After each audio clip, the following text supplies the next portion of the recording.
Hebreus capítulo 4, versículos 1 a 16, a palavra de Deus diz assim: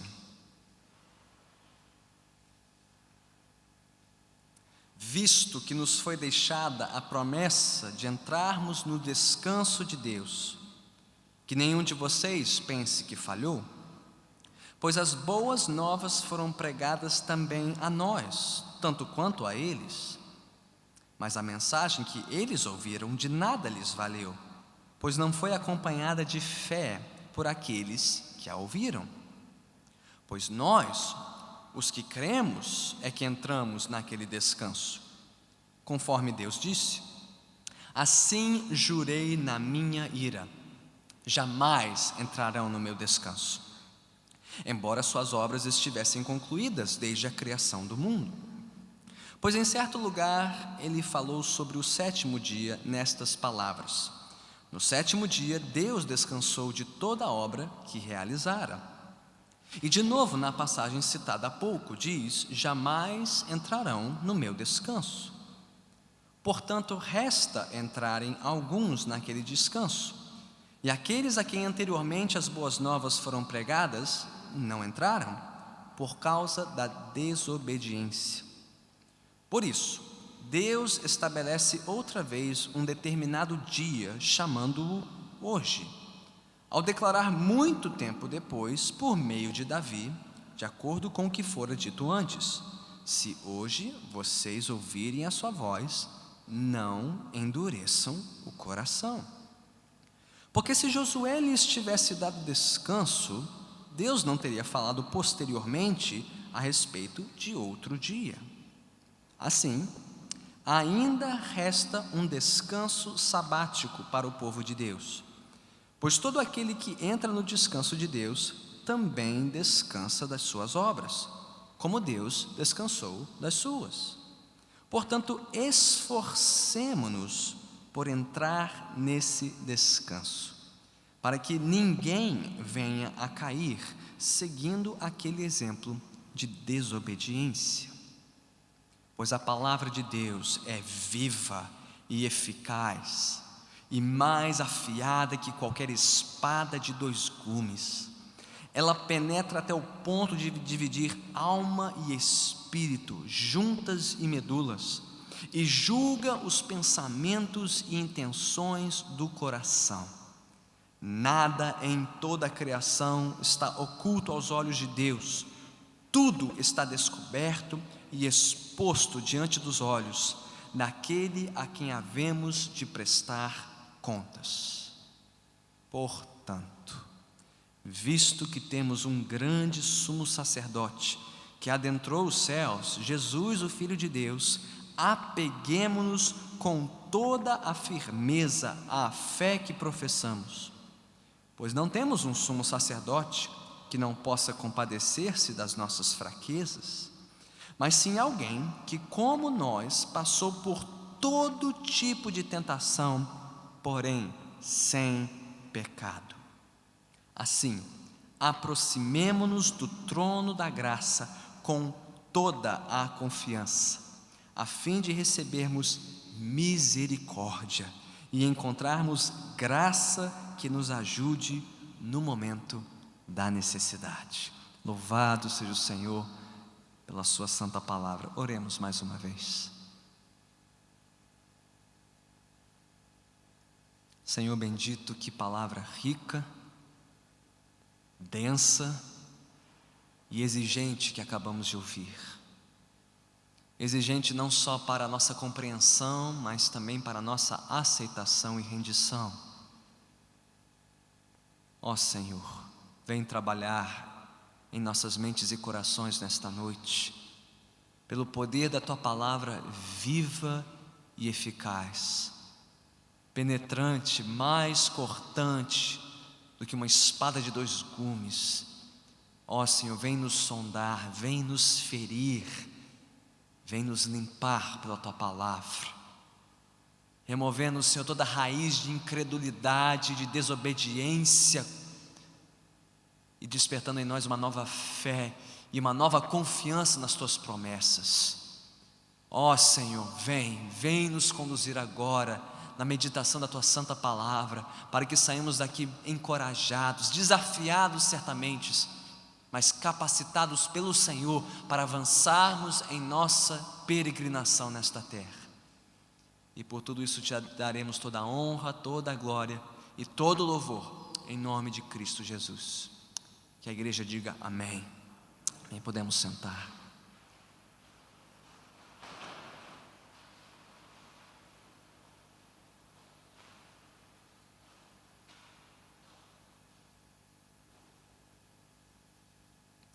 Quanto você pensa na eternidade? Quanto tempo do seu dia, da sua semana, proporcionalmente falando, você gasta pensando na eternidade, no que está por vir, no que vem depois do fim desta vida? A grande verdade é que nós vivemos em um tempo, em uma sociedade e em uma cultura que dá pouquíssima atenção à eternidade. Sabe por quê? Nós achamos que a nossa felicidade e a nossa satisfação estão aqui e agora. Olhe para os nossos jovens, eles não estão pensando no futuro, eles estão hipotecando o seu futuro para serem felizes no momento, agora. Pense naqueles que estão investindo suas vidas na sua carreira, na sua profissão, sacrificando sua saúde, sacrificando seus relacionamentos, porque pensam que a recompensa dessa vida está aqui e agora. Nós somos umas culturas e uma das gerações mais imediatistas, mais consumidas por essa antiga filosofia que temos que viver para o agora, para o hoje. Comamos e bebamos, porque amanhã morreremos. Não se sabe o que o dia de amanhã nos guarda. Mas só porque a nossa sociedade não pensa na eternidade, não quer dizer que as pessoas do nosso tempo não desejem a eternidade. Quer ver uma coisa? Note o quanto a nossa cultura anseia pela eternidade, por uma satisfação eterna, eternamente duradoura. Na sua busca por prazer, aonde? Na comida, no descanso, no lazer, no entretenimento. Por que somos uma geração tão cheia de recursos e tão entediada? Porque estamos à procura de algo que nos satisfaça plenamente e não encontramos. Vivemos numa cultura que anseia por um pedaço do paraíso aqui na terra. Quantos vieram para este bairro, para o Recreio ou para esta parte da cidade, né, por conta do sonho do pedacinho do paraíso aqui na terra, né? As imobiliárias vendem essa imagem, os condomínios vendem essa imagem, essa ilusão de que vindo para cá e tendo uma centena de opções de lazer, você desfrutará do paraíso aqui na terra. Quantos moram aqui perto da igreja? Quantos sabem que o paraíso não se encontra aqui? Eu brinco, mas eu me lembro dos tempos em que eu ainda morava na Zona Sul e eu via as pessoas, né, anunciando os lançamentos imobiliários no início da Barra e diziam, não, o paraíso está no início da Barra. E aí a linha do paraíso foi recuando, né, do início da Barra para o fim da Barra, para o Recreio dos Bandeirantes. Agora parece que o paraíso está migrando para Guaratiba. Daqui a pouco é Campo Grande e vai sair do Rio logo logo. Por quê? Desejamos o paraíso, ansiamos o paraíso e descobrimos que ainda não encontramos o paraíso aqui no Rio de Janeiro. Se não estamos procurando o prazer eterno numa carreira, num lazer, num passatempo, num imóvel, alguns estão procurando uma paixão eterna, um romance eterno, um amor que nunca acabará. E muitos também se frustram nisso, né? Como disse um dos poetas marcantes dessa cidade, o amor é eterno enquanto dura. Veja, as pessoas querem a eternidade, desejam a eternidade, sonham com a eternidade, mas descobrem que não conseguem encontrar satisfação eterna nesta vida e nas coisas deste mundo. Quem melhor expressou esse dilema foi C.S. Lewis, um homem antes ateu, antes descrente em Deus, que um dia encontrou a sua satisfação no Senhor. Ele disse: se todos os nossos anseios neste mundo não conseguem ser satisfeitos por este mundo, isso só pode significar o quê? Que nós não fomos criados para nos satisfazer somente neste mundo. Queremos ser felizes eternamente, aqui e agora, mas não conseguimos. O horizonte da satisfação eterna se encontra fora desta vida e fora deste mundo. Pois bem, quando abrimos a Bíblia, e especialmente a carta aos Hebreus, nós nos deparamos com um livro e com uma coleção de livros que fala muito sobre a eternidade. Aliás, só pensando no que nós já estudamos na carta aos Hebreus, como é que esta carta começou? Com uma declaração eterna, falando de um filho eterno, acima dos anjos, aquele que é a expressão perfeita da glória eterna de Deus, que se humilhou, se esvaziou, se fez menos que os anjos, se fez homem como nós, frágil como nós, a fim de nos garantir uma salvação eterna, um acesso novo e restaurado à glória de um Deus eterno.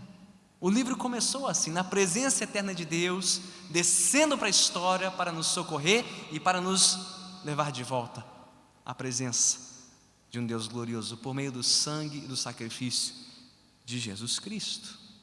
Mas a carta aos Hebreus não só faz esse movimento, eterno, dos céus para a terra, também faz um movimento eterno da história para o porvir. Vimos isso na semana passada, quando falamos sobre a jornada cristã. Deus enviou o seu Filho para nos socorrer, para nos salvar, a fim de nos conduzir para um futuro eterno glorioso. Vimos dicas disso já neste livro. Se você está com a carta aos Hebreus aberta, olhe para o versículo 14 do capítulo 1.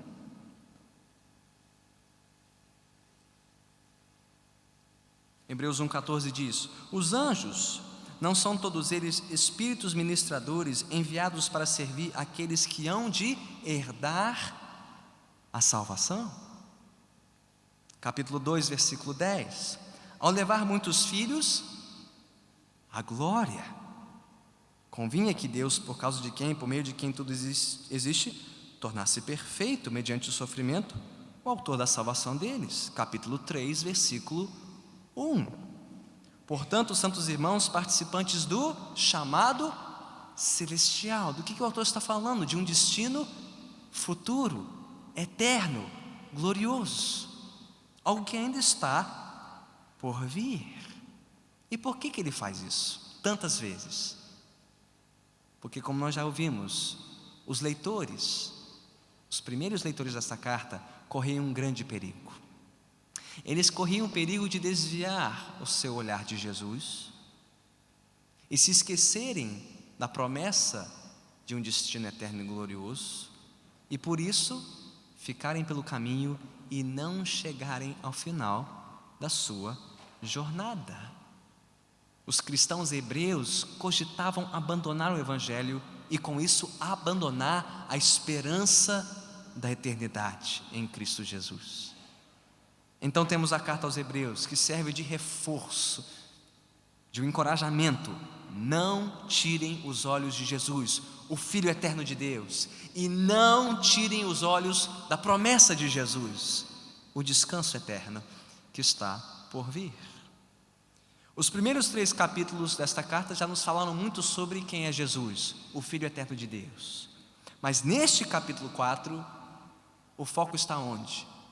No descanso eterno, no descanso prometido, o descanso por vir. Este é o tema do capítulo.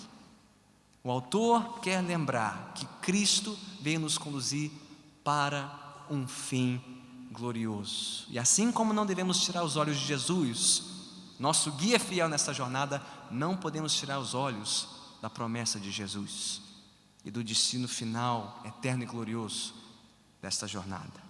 Então, como é que o autor toma o assunto, ou retoma o assunto aqui no início do capítulo 4? Nós temos uma questão delicada aqui no versículo 1, e é delicada pela seguinte questão.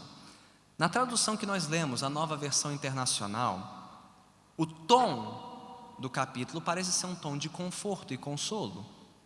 Ouça de novo, Hebreus 4:1, na Nova Versão Internacional. Nessa tradução diz: visto que nos foi deixada a promessa de entrarmos no descanso de Deus, olha só, a eternidade, o que está por vir, que nenhum de vocês pense que falhou. Nessa tradução, que tom o autor dá a esta promessa? Um tom de conforto, de consolo. Olha, como Deus nos deixou esta promessa, não se preocupem, não pensem que vocês falharam. Mas a tradução melhor, creio eu, é da Almeida Revista Atualizada. Alguém aqui tem a Almeida Revista Atualizada? Não sei se alguém trouxe ou se costuma ler na Almeida. Se tiverem em casa, leia, porque é uma tradução bastante diferente. O tom não é de consolo e conforto, o tom é de alerta e advertência. Na Almeida Revista Atualizada, a tradução é a seguinte: temamos, portanto, que sendo nos deixada a promessa de entrar no descanso de Deus, suceda parecer que algum de vós tenha falhado. Eu creio que esta seja a tradução melhor, não só por conta da linguagem no original, mas o contexto. Como é que o capítulo 3 terminou? Com um alerta, com uma advertência: cuidado para que vocês não caiam no mesmo erro que o povo de Israel no deserto. Cuidado com a incredulidade, cuidado com a desobediência, temam a Deus. Eu creio que o autor naturalmente segue neste tom no início do capítulo 4. Temamos, portanto, tenham temor de Deus e cuidado para que, tendo nos deixado uma promessa, suceda que alguns de nós não alcancemos o alvo desta promessa, que é o descanso prometido. Bem, dado este alerta, 3 perguntas surgem aqui a partir do texto. Primeiro, pastor, que história de descanso é essa? Que descanso prometido é esse por Deus ao seu povo? Segundo, quem pode desfrutar desse descanso? E terceiro, por que devemos nos esforçar para entrar nesse descanso? São as 3 perguntas que queremos responder nesta noite. Que descanso é esse? Quem pode entrar no descanso? E por que precisamos nos esforçar para entrar no descanso? As primeiras 2 perguntas são respondidas pelos versículos 1 a 11. São versículos muito densos, bastante exigentes. Eu imagino que a maioria aqui se perdeu um pouquinho no raciocínio do autor. Nós vamos tentar simplificar aqui o raciocínio. Ele parece complicado, mas não é, ok? Então, os versículos 1 a 11 respondem: que descanso é esse, prometido por Deus, e quem pode desfrutar deste descanso? E os versículos 12 a 16, que concluem o capítulo, respondem a terceira pergunta: por que devemos nos esforçar para entrar neste descanso? Então, todos estão com o texto aberto? Apertem os cintos, vamos começar a responder as perguntas. Primeiro, que descanso é esse prometido por Deus ao seu povo?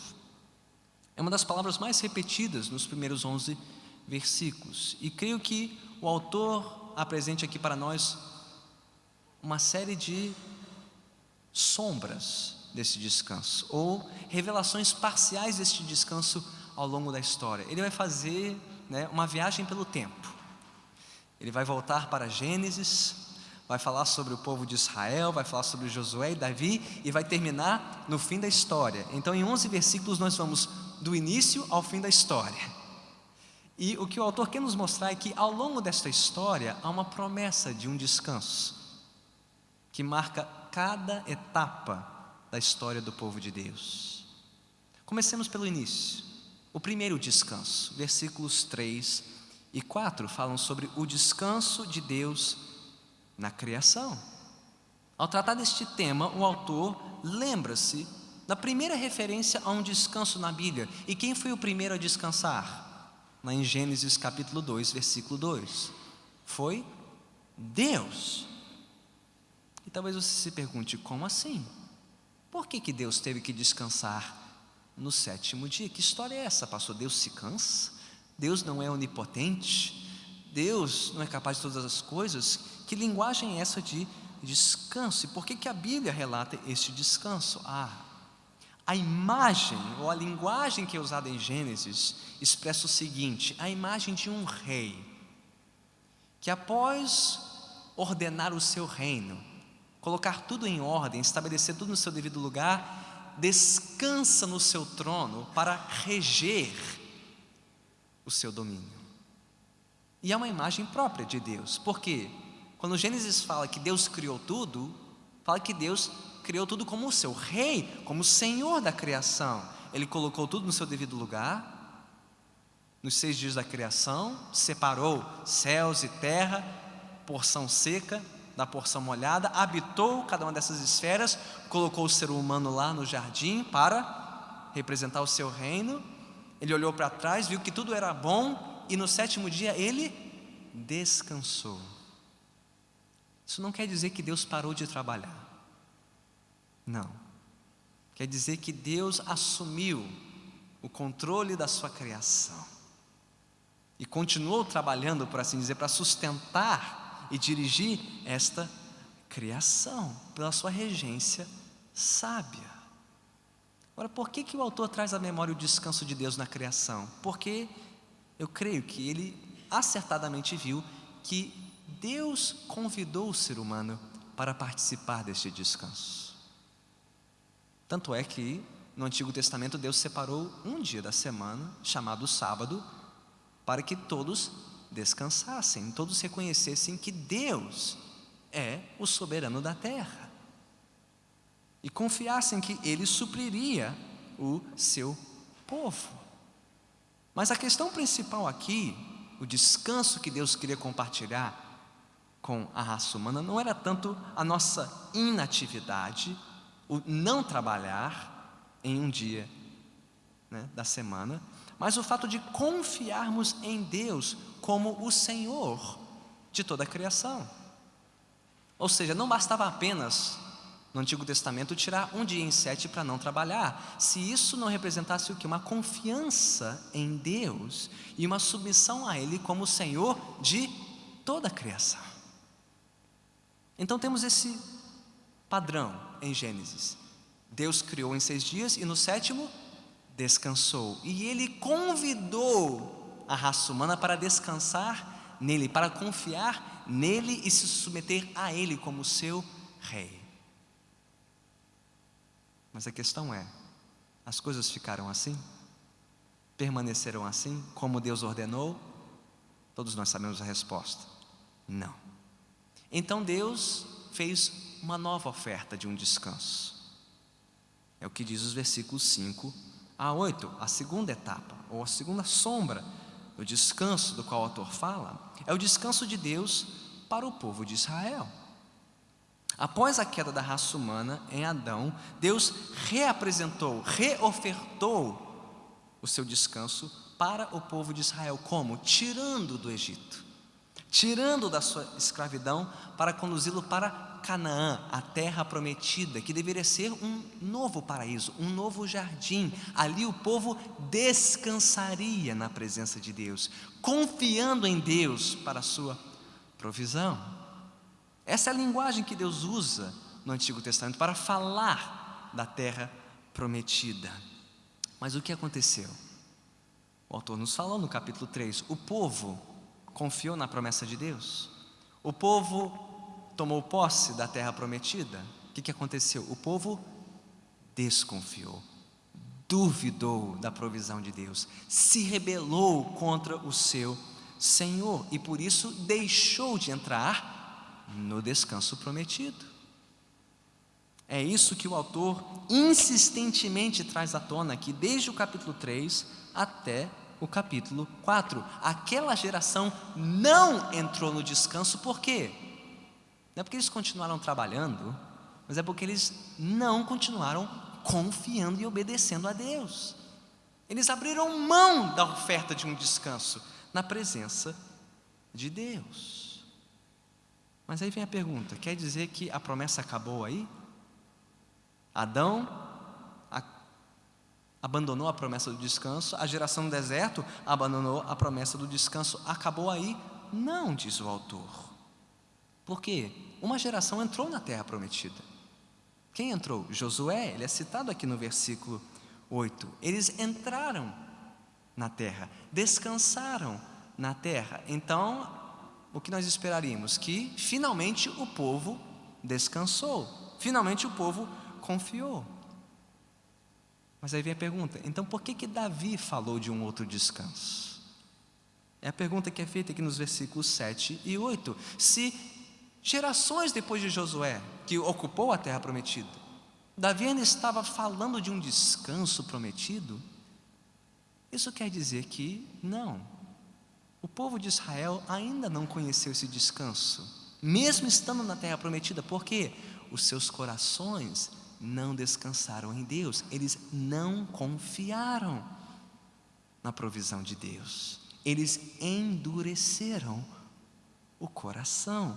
Deus, mais uma vez, estava chamando o povo para confiar nele, para se submeter a ele, não para parar de trabalhar. O descanso aqui não é físico ou material, é um descanso espiritual, mediante o quê? A simples confiança no Senhor. Então, que conclusão o autor aos Hebreus tira a partir dessas duas ofertas de descanso? Bem, Deus ofereceu esse descanso no jardim lá em Gênesis, e o que nós fizemos? Recusamos a oferta. Deus reapresentou a oferta de um descanso a Israel. O que Israel fez? Também abandonou a oferta. E agora, o que resta para nós? Será que Deus ainda faz uma oferta para nós? Será que Deus ainda nos convida a entrar no descanso dele? E qual é a resposta do autor? Sim, sim. Por mais que a raça humana, por mais que o povo de Deus tenha virado as costas para a oferta do descanso de Deus, Deus não se cansa de fazer o convite: descansem em mim, confiem em mim, me obedeçam, eu cuidarei de vocês. O autor está dizendo: se Deus fez essa promessa lá em Gênesis, e de novo para o povo no deserto, e de novo depois que Josué conquistou a terra, isso só pode significar que ainda resta um descanso. Esta promessa não acabou. E então ele chega nos versículos 9 e 10, é a última etapa aqui deste retrato. As sombras agora dão espaço à realidade, ao cumprimento da promessa, o descanso eterno. Versículos 9 e 10. Assim, ainda resta um descanso sabático para o povo de Deus.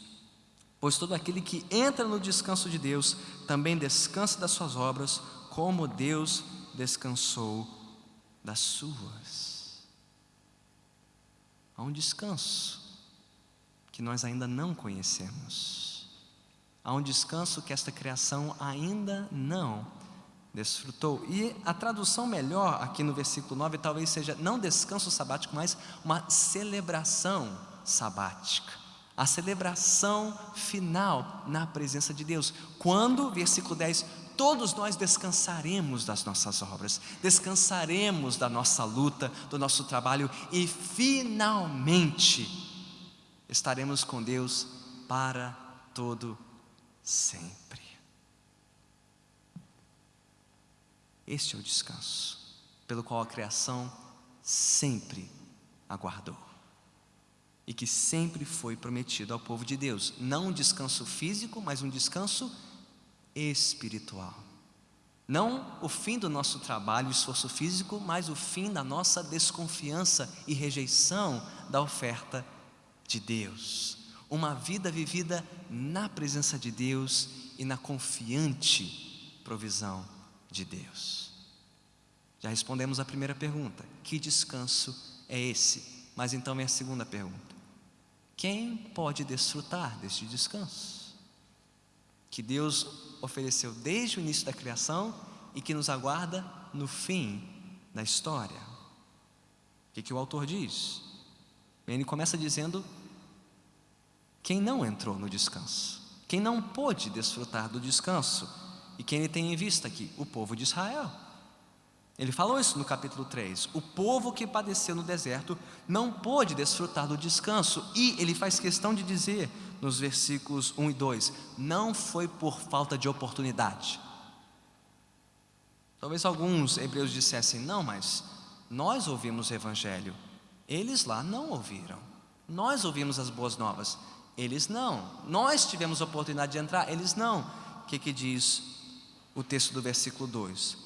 Pois as boas novas foram pregadas também a nós, tanto quanto a eles. Não foi por falta de oportunidade, não foi por falta de uma oferta clara de Deus. Talvez você se pergunte: mas que boas novas são essas, pastor? Eles receberam o evangelho? Não. Josué e Caleb trouxeram boas novas da terra. Eles disseram: a terra é boa, Deus vai nos dar esta terra, Deus vai nos conceder descanso. E o povo rejeitou estas boas notícias, rejeitou o relatório favorável do descanso prometido. Não foi por falta de oportunidade. 10 espias deram más notícias, mas 2 deram boas notícias. O povo teve chance, mas rejeitou. E por que rejeitou? Porque não confiou. Versículo 2 diz isso, e versículo 6: portanto resta entrarem alguns naquele descanso, e aqueles a quem anteriormente as boas novas foram pregadas não entraram por causa da desobediência. Eles ouviram, eles receberam o convite, mas não creram, e por não terem crido, desobedeceram, e por terem desobedecido, não entraram no descanso. Portanto, temamos, porque se isso já aconteceu uma vez na história, pode acontecer de novo.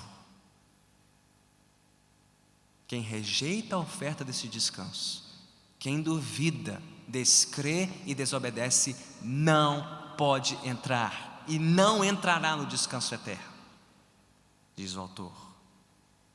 Mas, se Israel deixou de entrar no descanso, e Deus reafirmou o convite, isso quer dizer que Deus ainda quer que alguns entrem no descanso. É o que diz o versículo 6. Portanto, resta entrarem alguns naquele descanso. Deus estabeleceu um outro dia, chamando hoje, para que outros entrem no descanso. Versículo 7. Então, se tão somente recebermos a oferta, o convite de Deus para entrarmos no seu descanso, diz o versículo 3, nós já podemos experimentar o descanso. Peraí, pastor, você não disse que o descanso está no futuro? Ainda está por vir? Sim. Mas o versículo 3 diz que se nós já crermos agora, já provamos do descanso. Já podemos experimentar um vislumbre do que será a glória por vir se confiarmos em Deus hoje. Já podemos conhecer esse descanso, embora o descanso final e completo nos aguarde lá, no final. Portanto, versículo 11: esforcemo-nos por entrar nesse descanso, para que ninguém venha a cair seguindo aquele exemplo de desobediência. Um dia descansaremos perfeitamente, diz o autor, se crermos e se continuarmos crendo até o fim. Então já respondemos as 2 perguntas. Que descanso é esse? É um descanso espiritual, é um descanso que Deus nos dá, já agora, mas que ainda nos aguarda no porvir. E quem pode entrar nesse descanso? Não os que descreem e desobedecem, mas só os que creem e obedecem até o fim. Pastor, e daí? Após esta longa explicação, esta longa tentativa de resolver uma passagem complicada, como isso vai mudar a minha segunda-feira? Da seguinte forma: há um descanso que Deus nos promete que ninguém encontrará neste mundo. Há um descanso que você nunca experimentará nesta vida, nem que você trabalhe de segunda a sábado, por 30, 35, 40, 50 anos da sua vida, para finalmente descansar ao final de uma carreira. Esse descanso não vem deste mundo, não vem de nós e não se encontra neste mundo. É um descanso que só Deus pode nos dar. Se Deus está nos chamando para descansar nele desde a criação do mundo, é sinal de que nós nunca encontraremos esse descanso longe dele, em nenhum passatempo, em nenhum destino de viagem, em nenhuma viagem de férias. Quantos aqui já tiraram férias e voltaram mais cansados das férias do que quando foram viajar? Alguém? Sabe por quê? Porque o seu descanso não vem deste mundo, porque não há nada neste mundo que pode satisfazer a sua alma longe de Deus. Agora, quantos já saíram daqui num domingo mais renovados do que qualquer período de férias? Uma noite tendo recebido a palavra de Deus e tendo confiado nele, e a sua alma respirou mais do que qualquer spa, do que qualquer região dos lagos ou região serrana. Sabe por quê? Porque se Deus promete um descanso, é porque você não encontrará o descanso verdadeiro para a sua alma longe dele. Há um descanso que Deus promete, que ninguém pode nos oferecer neste mundo e que nunca conheceremos longe de Deus. Segundo, este é um descanso graciosamente oferecido a nós, por intermédio da sua graça e da nossa simples confiança nele. Em outras palavras, não há nada que você possa fazer para merecer esse descanso. Você pode trabalhar e ralar e se matar para estudar, entrar no mercado de trabalho, conseguir uma formação, um bom patrimônio, um seguro de vida, um portfólio de investimento, para ter a tão sonhada qualidade de vida que todos querem, e no final descobrir que isso é uma grande ilusão. Porque quanto mais você tem, mais acumula, mais você se preocupa com o que você tem e menos você descansa. É ou não é a verdade? Esse descanso não vem por merecimento, nem por esforço humano, vem pela graça de Deus. Está disponível a todos os que confiam nele, tendo pouco ou tendo muito, muito no banco ou pouco no banco, muita formação ou pouca formação, muito tempo de carreira e de contribuição previdenciária ou não. Este descanso vem pela graça. Mas este é um descanso pelo qual precisamos exercer uma fé operante, temente e perseverante, e não uma fé relaxada, preguiçosa e presunçosa. Ah, pastor, já aceitei Jesus, eu já respondi ao apelo, meu passe para o céu está garantido, meu bilhete para a eternidade carimbado. Lê do engano seu. E quem diz isso é o autor aos Hebreus. Quem crê, mas não permanecer nesta fé, não se esforçar por perseverar nesta fé, não terá descanso nenhum na eternidade. Quem pode entrar no descanso? Só os que creem e continuam crendo e perseverando nesta graça até o fim desta jornada. Então deixe-me perguntar de novo: quantos aqui estão pensando na eternidade? Quantos aqui estão pensando no descanso prometido que está por vir? Quantos estão meditando neste convite que Deus nos faz todo dia para descansarmos nele? Quer estejamos trabalhando ou folgando do trabalho, quer estejamos bem supridos ou não, todos aqui conhecem esse descanso? Ou estou correndo atrás desses descansos que o mundo quer nos vender a um alto preço? E essa é a grande tragédia deste mundo. O mundo nos oferece um descanso que custa alto, mas que nunca vem. Nunca vem. Anos e anos numa carreira pública, anos e anos acumulando para um fundo, para suprir a nossa aposentadoria, a proteção dos nossos filhos, e o que descobrimos no final? Que não teve descanso nenhum. Mas há um descanso que Deus nos dá pela sua graça, e que Ele dá de graça a todo que descansa nele. Todos conhecem esse descanso? Todos confiam em Deus para esse descanso? E estão vivendo uma vida temente a Deus e perseverante na fé, sabendo que Deus nunca nos desapontará. Diga comigo: Deus nunca me desapontará. O descanso de Deus nunca nos desapontará. O descanso do mundo, sim, de Deus, não. Como bem disse e orou Jonathan Edwards: Senhor, estampe em meus olhos a eternidade. Estampe em meus olhos a eternidade, Senhor. Porque quando nós não temos a eternidade diante de nós, quando nós não paramos para meditar na eternidade, sabe o que acontece? Nós aceitaremos qualquer oferta de descanso que este mundo nos oferece. Quem não pensa na eternidade, quem não olha para a eternidade, quem não medita no porvir, é presa fácil das ofertas falsas deste mundo. Porque é a nossa esperança pelo futuro que determina a nossa vida no presente. É porque nós conhecemos um descanso melhor que o deste mundo, que nós podemos confiar e descansar em qualquer estação e época da vida. Esteja você empregado ou desempregado, estudando e tentando entrar no mercado de trabalho, ou já estabelecido, não importa. Não importa. Se os seus olhos estiverem fixos em Jesus, se o seu coração não estiver firme no céu, descansando nas promessas de Deus, você pode descansar em toda e qualquer estação da vida. Persevere, persevere na confiança no Senhor, descanse.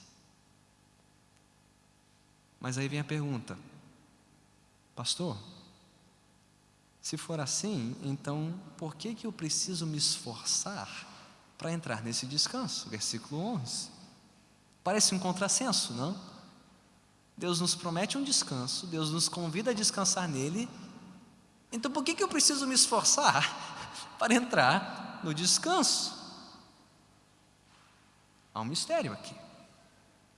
E é um mistério que só a palavra de Deus pode esclarecer.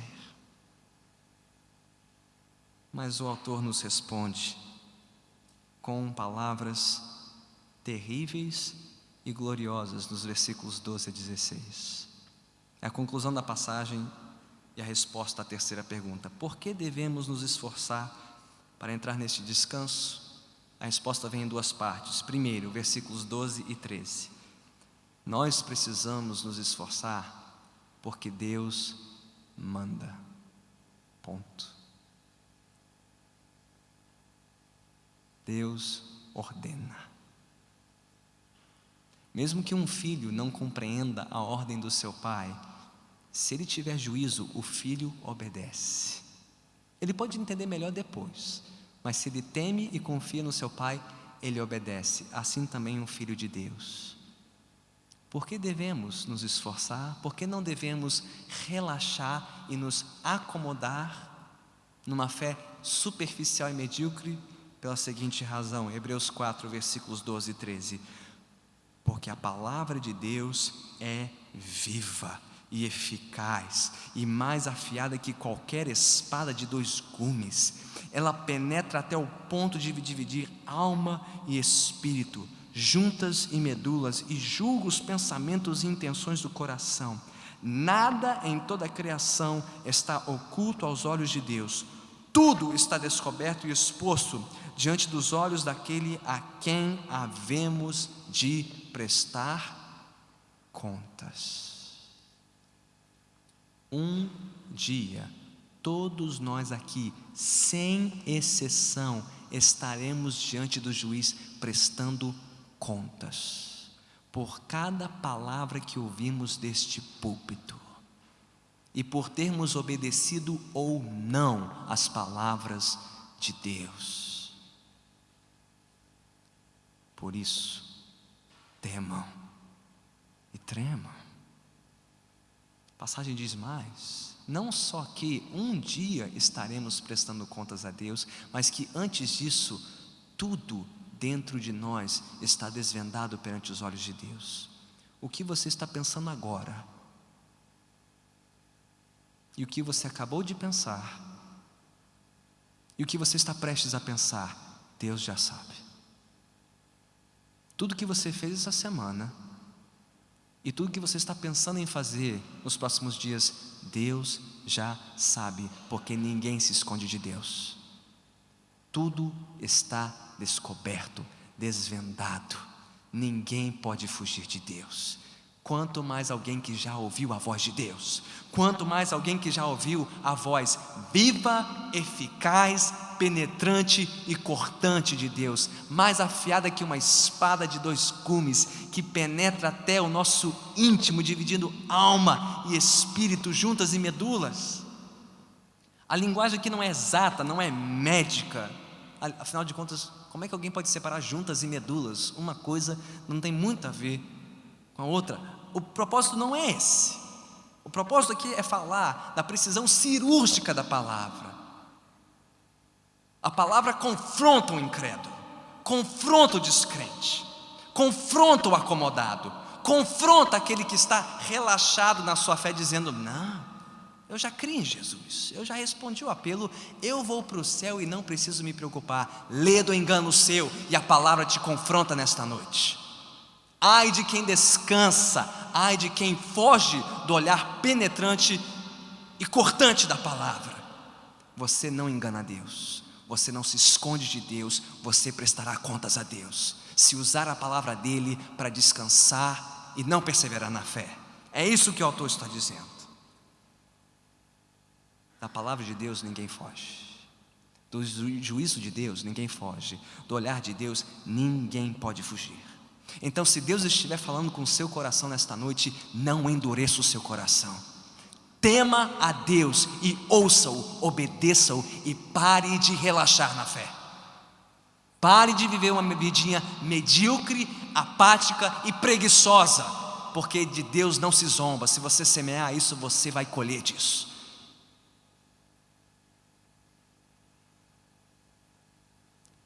Se Deus estiver penetrando o seu coração nesta noite e operando no seu coração, renda-se, não resista o cirurgião da sua alma. Não tente lutar contra aquele que está tentando te arrancar do marasmo e da preguiça carnal. Não endureça o seu coração, ouça e obedeça ao Rei. Tema, porque Ele deixou uma promessa, e os que não crerem até o fim não entrarão no descanso. Por que precisamos nos esforçar? A primeira parte da resposta é: porque Deus exige isso de nós e cobrará isso de nós. Mas a segunda parte é tão importante quanto a primeira. Deus não só exige isso de nós e cobra isso de nós, o que Deus exige, Deus supre. O que Deus pede, Ele dá. Onde está isso? Versículos 14 a 16. Portanto, visto que temos um grande sumo sacerdote que adentrou os céus, Jesus, o Filho de Deus, apeguemo-nos com toda a firmeza à fé que professamos. Em outras palavras, visto que Jesus adentrou os céus, visto que Ele já está no descanso prometido, o capitão da nossa salvação já está lá, nos representando como nosso grande sumo sacerdote, abrindo o caminho, levando-nos ao Pai, inaugurando o acesso para Ele. Apegue-se a Ele, porque Ele vai nos fazer chegar ao descanso prometido pela sua graça.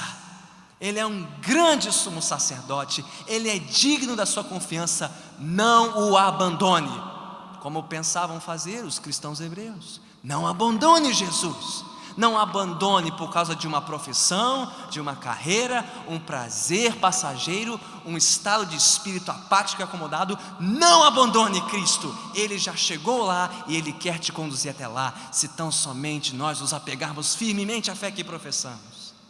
E mais, aquele que descansou foi aquele que foi tentado em todas as coisas como nós, versículo 15, mas sem pecado.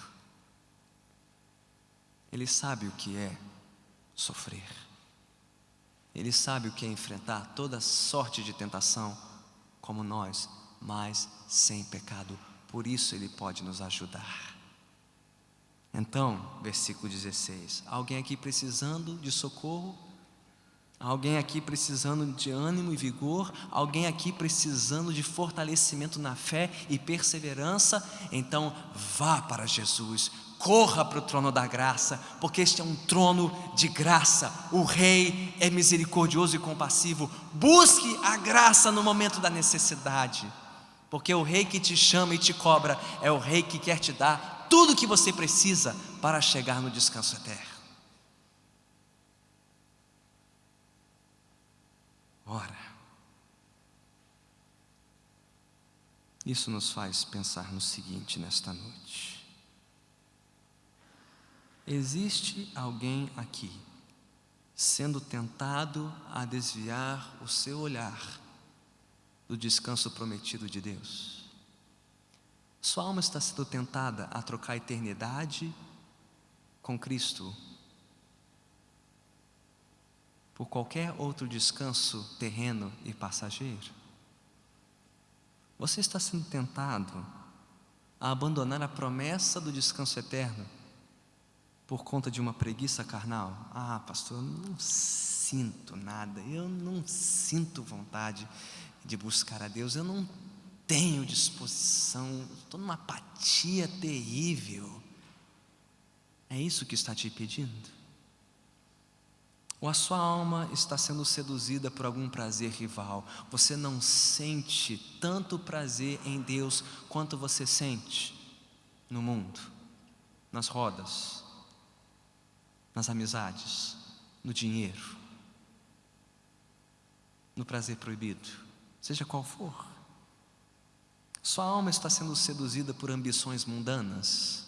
Você está pensando em trocar a eternidade por causa de uma faculdade, de uma carreira, de uma reputação, de um patrimônio bem estabelecido?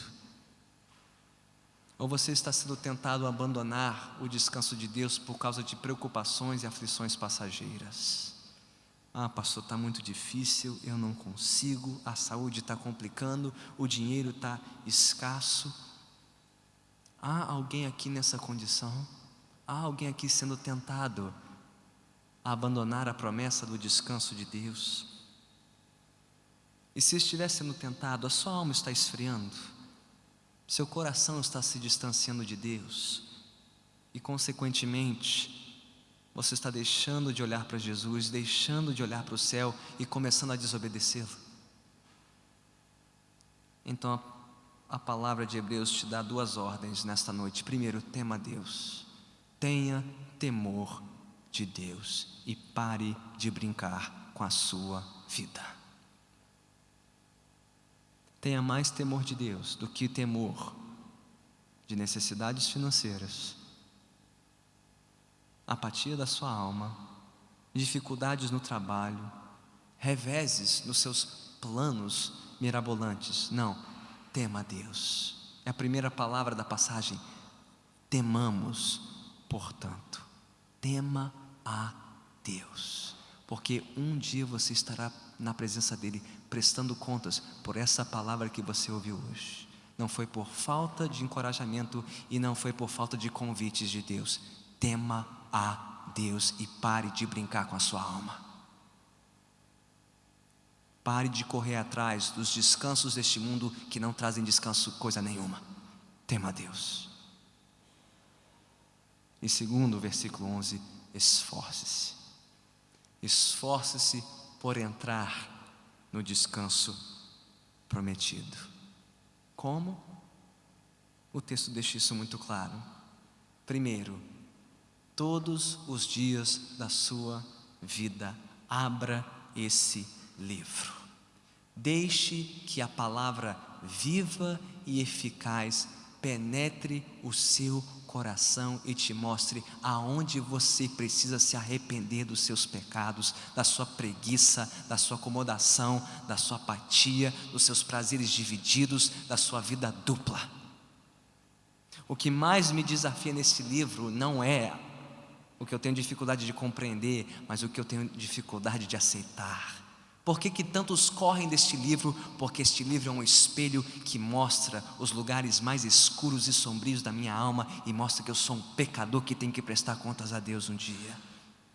É isso que torna este livro tão difícil de ler. Não as suas palavras, mas os seus confrontos. Submeta-se à palavra de Deus. Deixe que Deus penetre o seu coração todo santo dia e te mostre quem você é. Um pecador carente da graça de Deus, que um dia estará na presença de Deus. Não deixe que um dia da sua vida passe sem que você se lembre dessas verdades. Abra a palavra. Deixe que o cirurgião da nossa alma fira o seu coração e limpe tudo o que precisar ser limpo.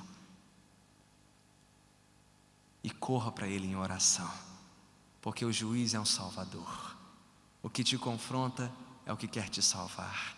É um grande sumo sacerdote que quer te dar graça no momento da necessidade. Você está fraco na fé, você está frio no amor. Vamos agora correr para o trono da graça. Vamos nos lançar aos pés de Jesus e dizer: Senhor, eu preciso de Ti. Há alguém aqui que precisa do Senhor nesta noite. Há alguém que precisa da graça dEle no momento de necessidade. Hoje é o dia, agora é o momento. Vamos correr para o trono da graça de Deus. Vamos correr para Jesus. Vamos orar.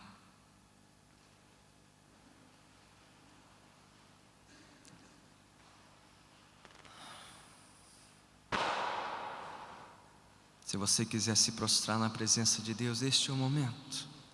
Este é o momento. Porque nada está oculto aos seus olhos. Ele tudo vê, Ele tudo sabe. Ele sabe o quanto precisamos dEle nesta noite.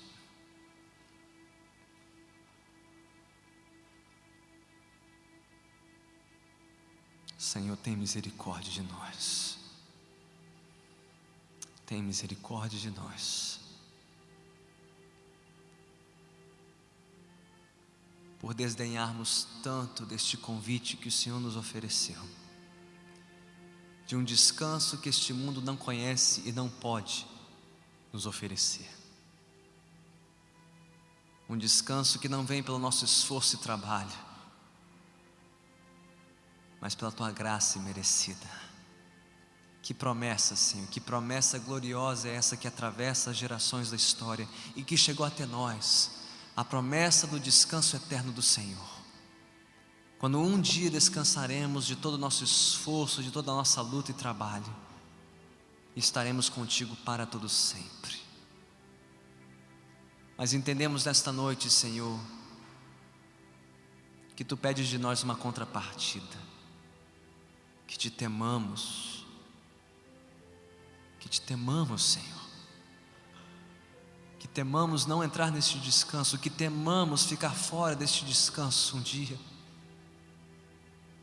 Tem misericórdia de nós, Senhor, para que as palavras que ouvimos nesta noite não nos sejam cobradas no juízo que está por vir, que não sejamos réus desta palavra, mas que a Tua palavra hoje venha nos ferir, venha nos limpar, venha nos purificar, venha nos perdoar. Que por meio desta palavra nos esforcemos, Senhor, por nos lançarmos aos Teus pés e clamarmos: tem misericórdia de nós pecadores, Senhor. Tem misericórdia de nós, nossa falta de temor, nossa apatia, nossa preguiça, prazeres rivais, ambições mundanas. coisas que se colocam entre nós e o Senhor eterno, entre o descanso eterno que o Senhor nos prometeu em Cristo Jesus. Tem misericórdia de nós, Senhor, para que não sejamos ceifados como aquela geração no deserto que descreu e desobedeceu, mas que esta palavra hoje venha nos despertar a fé, venha nos renovar o amor e a certeza que, se perseverarmos na nossa confissão de Cristo, um dia descansaremos para sempre na Tua presença. Que promessa gloriosa, que descanso glorioso nos aguarda, Senhor. Ajude-nos, Senhor Jesus, nosso grande sumo sacerdote. Dá-nos graça no momento de necessidade. Ajude-nos, socorre-nos em nossas tentações e aflições, pois o Senhor assim foi tentado e aflito, mas em tudo foste fiel, sem pecado. Por isso podes nos socorrer. Socorre-nos, Senhor, ajuda-nos, Senhor, livra-nos do engano do pecado e ajude-nos a perseverar nesta jornada até o fim da nossa peregrinação. Ó Senhor, vem socorrer-nos nesta noite e vem despertar aqueles que ainda estão confiando nas promessas falsas deste mundo. Vem convencer aqueles que estão depositando sua esperança neste mundo, Senhor, enquanto houver tempo.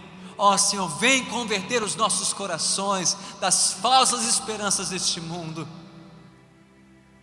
para que encontremos nossa satisfação em Ti e em Ti somente. E ajude-nos, Senhor, a desfrutar desse descanso a cada dia,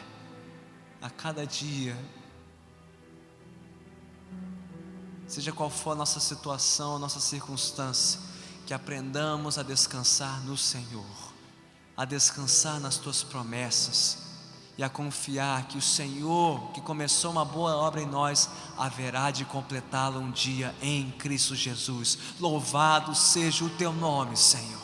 Louvado seja o Teu nome. Louvado seja o nome do Senhor. Aleluia.